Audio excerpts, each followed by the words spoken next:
If you want to understand how we went so far down the road towards oligarchy, Malta is a good place to look. Hi, Paul Krugman, doing a video today.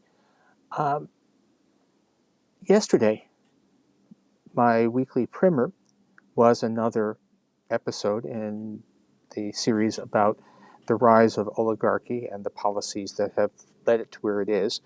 Um, and this time, I focused on the role of a huge shift in taxation that has taken place over the past several decades, away from taxing capital and towards taxing labor.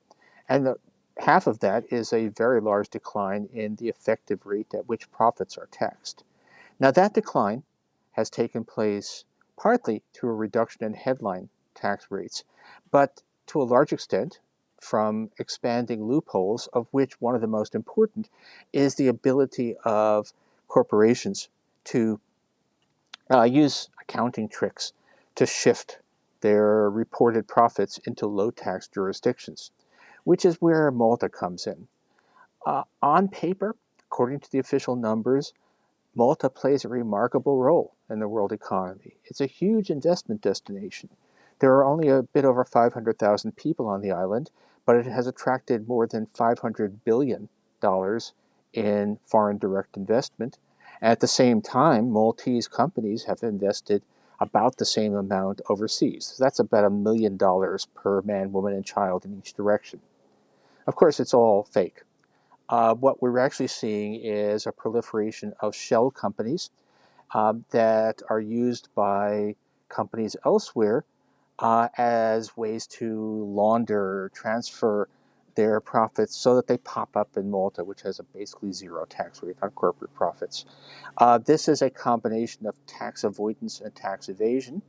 Uh, Evasion is when it's, sorry, avoidance is when it's legal, although it probably shouldn't be. Evasion is when it isn't. There's some of both going on in Malta. There's quite a lot of actual money laundering and sheer criminal activity. Famously, an investigative journalist from the island who looked into it was blown up by a car bomb. But mostly it is probably, at least marginally, within the, or arguably within the outer limits of the law. So Crocs uh, has a two-person office in Malta, and according to its books, basically all of its global profits come from that two-person operation in Malta. The New York Times had a very good report about all of this, and which somehow I had not seen before writing the primer. Uh, what is going on here? Well, the mechanics are quite simple. The real question is why this is allowed to persist. Tax avoidance or evasion, but profit shifting to avoid taxation is a big issue. Uh, Estimates for the United States are that we lose probably north of $100 billion a year to companies finding ways to make their profits appear someplace else. If you want a sense of perspective, that's roughly the entire budget of the food stamp program. It's roughly the entire amount that Medicaid spends on health care for children. So this, it's fundamentally tax fraud, although it may be legal. But this shifting of profits is huge relative to the things, particularly the programs that the current administration claims must be slashed back because there's fraud, which is mostly nonsense. But in any case, look at the scale of this thing. Um, okay, Malta is, yes, a sovereign nation, uh, but there really wouldn't be any problem if the major democratic nations said this must stop.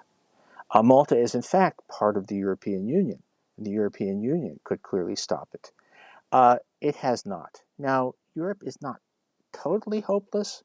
They actually have, to some extent, reined in the tax shelter status of Ireland, although it's still there, but it's weaker than it was.